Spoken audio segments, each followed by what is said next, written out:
Hi friends, ಎಲ್ಲರಿಗೂ ನಮಸ್ಕಾರ. ನಾನು ನಿಮ್ಮ ರೇಖಾ ಅಡುಗೆ ಚಾನಲ್ಗೆ ಸ್ವಾಗತ. ಹೊಸದಾಗಿ ನಮ್ಮ ಚಾನಲ್ ನೋಡ್ತಾ ಇದ್ರೆ ಈಗಲೇ ಸಬ್ಸ್ಕ್ರೈಬ್ ಮಾಡ್ಕೊಳ್ಳಿ. ಬನ್ನಿ, ಇವತ್ತೊಂದು ಲಂಚ್ ಬಾಕ್ಸ್ ರೆಸಿಪಿನೇ ಒಂದು ಡಿಫ್ರೆಂಟಾಗಿ ತೋತಾಪುರಿ ಮಾವಿನಕಾಯಿ ಯೂಸ್ ಮಾಡಿಕೊಂಡು ಮಾವಿನಕಾಯಿಂದ ಒಂದು ಮಸಾಲ ರೆಸಿಪಿ ತೋರಿಸ್ಕೊಡ್ತಾ ಇದ್ದೀನಿ. ತುಂಬಾ ಡಿಫ್ರೆಂಟ್ ಟೇಸ್ಟಲ್ಲಿರುತ್ತೆ ಮತ್ತು ಮಾಡೋದು ಕೂಡ ಸುಲಭನೇ. ಖಂಡಿತ ರೆಸಿಪಿ ನೀವು ಟ್ರೈ ಮಾಡಿಲ್ಲ ಅಂದರೆ ಒಂದ್ಸರಿ ಟ್ರೈ ಮಾಡಿ ನೋಡಿ.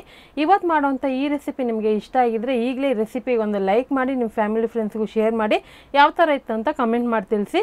ಬನ್ನಿ, ಇವಾಗ ಮಾವಿನಕಾಯಿ ಮಸಾಲ ರೈಸ್ ಯಾವ ರೀತಿ ಮಾಡೋದಂತ ನೋಡ್ಕೊಬರೋಣ. ಇಲ್ಲಿ ಸ್ಟವ್ ಮೇಲೆ ಒಂದು ಫ್ರೈ ಪ್ಯಾನ್ ಇಟ್ಕೊಂಡು ಇದಕ್ಕೆ ನಾನು 1/4 ಟೀ ಸ್ಪೂನ್ ಆಗೋಷ್ಟು ಕಡಲೆಬೇಳೆ, 1/4 ಟೀ ಸ್ಪೂನ್ ಉದ್ದಿನಬೇಳೆ, 1/4 ಟೀ ಸ್ಪೂನ್ ಆಗೋಷ್ಟು ಧನಿಯಾ ಕಾಳು ಮತ್ತು ಇದನ್ನು ಹದವಾಗಿ ಹುರ್ಕೋಬೇಕಾಗುತ್ತೆ. ಒಂದೇ ಒಂದು ನಿಮಿಷ ಹುರಿದಾದ್ಮೇಲೆ ಉಳಿದಿರೋ ಇಂಗ್ರೀಡಿಯೆಂಟ್ಸ್ ಹಾಕ್ಕೊಳ್ಳೋಣ. 1/4 ಟೀ ಸ್ಪೂನ್ ಆಗೋಷ್ಟು ಸಾಸಿವೆ ಹಾಕ್ಕೊತಾ ಇದ್ದೀನಿ. ಹಾಗೆ 1/4 ಟೀ ಸ್ಪೂನ್ ಜೀರಿಗೆ, ಒಂದು 10 ರಿಂದ 15 ಕಾಳು ಆಗೋಷ್ಟು ಮೆಂತ್ಯ, 1/4 ಟೀ ಸ್ಪೂನ್ಗಿಂತ ಕಡಿಮೆ ಹಾಕ್ಕೊಳ್ಳಿ ಮೆಂತ್ಯ. ಇದನ್ನು ಹಾಕ್ಕೊಂಡು ಹದವಾಗಿ ಹುರ್ಕೋಬೇಕು. ಯಾವುದೇ ಕಾರಣಕ್ಕೂ ಹೈ ಫ್ಲೇಮಲ್ಲಿ ಇಟ್ಟು ಹುರಿಯೋಕ್ಕೆ ಹೋಗಬೇಡಿ, ಯಾಕಂದರೆ ಎಲ್ಲ ಸೀದೋಗೋ ಚಾನ್ಸಸ್ ಇರುತ್ತೆ. ಇದ್ರ ಜೊತೆಗೆ ಒಂದು 5 ಬ್ಯಾಡಗಿ ಮೆಣಸಿನ್ಕಾಯಿನ ಚಿಕ್ಕ ಚಿಕ್ಕದಾಗಿ ಕಟ್ ಮಾಡಿ ಹಾಕ್ಕೊಳ್ಳಿ, ಆವಾಗ ಬೇಗನೆ ಫ್ರೈ ಆಗುತ್ತೆ. ಇದೊಂದು ಮಸಾಲೆನ ಚೆನ್ನಾಗಿ ಫ್ರೈ ಮಾಡೋದ್ರಿಂದ ಒಂದು ಡಿಫ್ರೆಂಟ್ ಟೇಸ್ಟ್ ಕೊಡುತ್ತೆ ಮತ್ತು ಇನ್ಸ್ಟೆಂಟಾಗಿ ಬೇಗನೆ ಮಾಡ್ಕೋಬೋದು ಒಂದು 10 ನಿಮಿಷದಲ್ಲೇ. ಇವಾಗ ಇದು ಚೆನ್ನಾಗಿ ಹುರಿದಿದ್ದಾಯಿತು, ಇದು ತಣ್ಣಗಾಗಬೇಕು.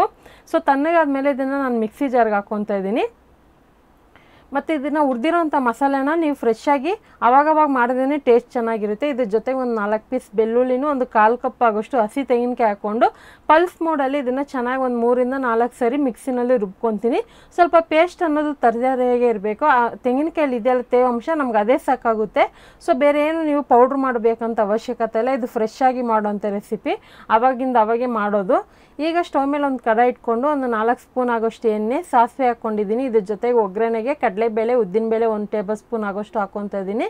ಸೊ ಬೇಕಂದರೆ ನೀವು ಕಡಲೆ ಬೀಜ ಸಹ ಹಾಕ್ಕೋಬೋದು. ಈಗ ಇದನ್ನು ಚೆನ್ನಾಗಿ ಫ್ರೈ ಮಾಡ್ಕೊಳ್ಳೋಣ. ಕಡಲೆಬೇಳೆ, ಉದ್ದಿನಬೇಳೆ ಚೆನ್ನಾಗಿ ಫ್ರೈ ಆದಮೇಲೆ ಇದಕ್ಕೆ ಜಸ್ಟ್ ಒಂದೇ 3 ಹಸಿರು ಮೆಣಸಿನ್ಕಾಯಿ ಹಾಕ್ಕೊತಾ ಇದ್ದೀನಿ. 1-2 ಕಡ್ಡಿ ಕರ್ಬೇವಿನ ಸೊಪ್ಪು ಹಾಕ್ಕೊತಾ ಇದ್ದೀನಿ. ಬೇಕು ಅಂದರೆ ನೀವು ಒಗ್ಗರಣೆಗೆ ಈರುಳ್ಳಿ ಸಹ ಯೂಸ್ ಮಾಡ್ಕೋಬೋದು, ಆದರೆ ಈರುಳ್ಳಿ ಹಾಕ್ತಾಯಿಲ್ಲ ನಾನು. ಇವಾಗ ರುಬ್ಬಿರೋ ಅಂಥ ಪೇಸ್ಟ್ ಏನಿದೆ ಅದನ್ನು ಹಾಕ್ಕೊತಾ ಇದ್ದೀನಿ. ಈ ಪೇಸ್ಟ್ ಹಾಕೋವಾಗ ಸ್ಟವ್ನ ಲೋ ಫ್ಲೇಮಲ್ಲೇ ಇಟ್ಕೊಳ್ಳಿ. ಫಟಾಫಟ್ ಅಂತ ಒಂದು 10 ನಿಮಿಷಕ್ಕೆ ಆಗೋಗುತ್ತೆ ರೆಸಿಪಿ. ಸೊ ಖಂಡಿತ ನಿಮ್ಮ ಮನೇಲಿ ಮಾವಿನಕಾಯಿ ಇಷ್ಟಪಡೋರಿಗೆ ಈ ರೆಸಿಪಿ ಮಾಡಿ. ಮಾವಿನಕಾಯಲ್ಲಿ ಎಷ್ಟೋ ವೆರೈಟಿ ರೆಸಿಪಿಗಳು ಮಾಡ್ಬೋದು, ಆದರೆ ಈ ರೆಸಿಪಿನ ಟ್ರೈ ಮಾಡಿ ನೋಡಿ. ಇದಕ್ಕೆ ರುಚಿಗೆ ತಕ್ಕಷ್ಟು ಉಪ್ಪು ಹಾಕ್ಕೊಂಡಿದ್ದೀನಿ. ಇದೊಂದು ಸ್ವಲ್ಪ ಟೇಸ್ಟ್ ತಿನ್ನೋದಕ್ಕೆ ನಿಮಗೆ ಪುಳಿಯೋಗರೆ ಥರನೇ ಇರುತ್ತೆ ಫ್ಲೇವರ್, ಆದರೆ ಮಾವಿನಕಾಯಲ್ಲಿ ಮಾಡಿರೋಂಥ ಗೊತ್ತೇ ಆಗೋದಿಲ್ಲ, ಅಷ್ಟು ಡಿಫ್ರೆಂಟ್ ಆಗಿರುತ್ತೆ. ಈಗ ಇದನ್ನು 1 ನಿಮಿಷ ಚೆನ್ನಾಗಿ ಫ್ರೈ ಮಾಡಿದ ಮೇಲೆ ಇಮಿಡಿಯೇಟ್ಲಿ ಸ್ಟವ್ನ ಆಫ್ ಮಾಡಿಬಿಟ್ಟು ಇದಕ್ಕೆ ನಾನು ತುರಿದಿರೋ ಅಂಥ ಮಾವಿನಕಾಯಿ ಹಾಕ್ಕೊತಾ ಇದ್ದೀನಿ. ನಾನು ತೋತಾಪುರಿ ಮಾವಿನಕಾಯಿ ಯೂಸ್ ಮಾಡ್ಕೊಂಡಿದ್ದೀನಿ. ಒಂದು 1/4 ಕಪ್ ಆಗೋಷ್ಟು ಹಾಕ್ಕೊಂಡಿದ್ದೀನಿ. ಅಂದರೆ ಒಂದು ಮಾವಿನಕಾಯಲ್ಲಿ 1/4 ಭಾಗದಷ್ಟು ಮಾತ್ರ ಕಟ್ ಮಾಡಿ ಅದನ್ನು ತುರಿದ್ಬಿಟ್ಟು ಹಾಕ್ಕೊತಾ ಇದ್ದೀನಿ. ಸೊ ಇದನ್ನು ನೀವು ಕುದಿಸ್ಬೇಕಂತ ಅವಶ್ಯಕತೆ ಇಲ್ಲ, ಜಸ್ಟ್ ಸ್ಟವ್ ಆಫ್ ಮಾಡಿ ಮಾವಿನಕಾಯಿ ಹಾಕಿ ಮಿಕ್ಸ್ ಮಾಡ್ಕೊಳ್ಳಿ. ಆ ಬಿಸಿನಲ್ಲೇ ಅದು ಚೆನ್ನಾಗಿ ಮಿಕ್ಸ್ ಆಗುತ್ತೆ. ಆನಂತರ ನಾನಿಲ್ಲಿ ಮುಂಚೆನೇ ಅನ್ನ ಮಾಡಿಟ್ಕೊಂಡಿದ್ದೀನಿ. ಇದನ್ನು ನೀವು ಲೆಫ್ಟ್ ಓವರ್ ರೈಸಲ್ಲೂ ಮಾಡ್ಕೋಬೋದು ಅಥವಾ ಬಿಸಿ ಬಿಸಿ ಅನ್ನಕ್ಕೂ ಕೂಡ ನೀವು ಮಾಡ್ಕೋಬೋದು. ಸೊ ಯಾವಾಗೂ ಮನೇಲಿ ಒಂದೇ ಥರ ಮಾಡಿ ತಿಂಡಿ ನಿಮಗೆ ಬೋರ್ ಅನಿಸಿದ್ರೆ ಈ ಥರ ಟ್ರೈ ಮಾಡಿ ನೋಡಿ, ಚೆನ್ನಾಗಿರುತ್ತೆ. ಈ ರೆಸಿಪಿಗೆ ನಿಮಗೆ ಮಸಾಲೆ ಅನ್ನೋದು ಡಾರ್ಕ್ ಆಗಬೇಕಂದ್ರೆ ರೈಸ್ನ ಕಡಿಮೆ ಹಾಕ್ಕೊಳ್ಳಿ, ಅಥವಾ ನಿಮಗೆ ಮೈಲ್ಡಾಗಿದ್ದರೆ ಸಾಕು, ಮಸಾಲೆ ತುಂಬ ಓವರ್ ಆಗಿರಬಾರ್ದು ಅನ್ನೋದಾದರೆ ರೈಸ್ ಕ್ವಾಂಟಿಟಿ ಜಾಸ್ತಿ ಹಾಕ್ಕೊಳ್ಳಿ.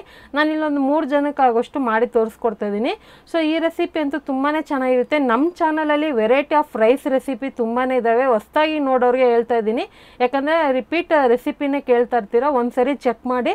ಸೊ ಚೆಕ್ ಮಾಡಿಬಿಟ್ಟು ನೀವು ಟ್ರೈ ಮಾಡಿ ಯಾವ ಥರ ಇತ್ತು ಅಂತ ಕಮೆಂಟ್ ಮಾಡಿ ತಿಳಿಸಿ. ಈಗ ಕೊನೆಯಲ್ಲಿ ಕೊತ್ತಂಬರಿ ಹಾಕಿ ಮಿಕ್ಸ್ ಮಾಡಿದ್ರೆ ಮಾವಿನಕಾಯಿ ಮಸಾಲ ರೈಸ್ ರೆಡಿಯಾಗಿದೆ. ತುಂಬಾ ಚೆನ್ನಾಗಿರುತ್ತೆ. ಖಂಡಿತ ಇದನ್ನು ಕ್ವಿಕ್ಕಾಗಿ ಮಾಡೋವಂಥ ರೆಸಿಪಿ. ಈ ರೆಸಿಪಿ ನೀವು ಕೂಡ ಮನೇಲಿ ಟ್ರೈ ಮಾಡಿ ಯಾವ ಥರ ಇತ್ತು ಅಂತ ಕಮೆಂಟ್ ಮಾಡಿ. ಈ ರೆಸಿಪಿ ಇಷ್ಟ ಆಯ್ತಾಯಿದ್ರೆ ಈಗಲೇ ಒಂದು ಲೈಕ್ ಮಾಡಿ, ಫ್ಯಾಮಿಲಿ ಫ್ರೆಂಡ್ಸ್ಗೂ ಶೇರ್ ಮಾಡಿ. ರೇಖಾ ಅಡುಗೆ ಚಾನಲ್ ಹೊಸದಾಗಿ ನೋಡ್ತಾ ಇದ್ದರೆ ಸಬ್ಸ್ಕ್ರೈಬ್ ಮಾಡ್ಕೊಳ್ಳಿ. ಈ ವಿಡಿಯೋ ನೋಡಿದ್ದಕ್ಕಾಗಿ ಎಲ್ಲರಿಗೂ ಧನ್ಯವಾದಗಳು.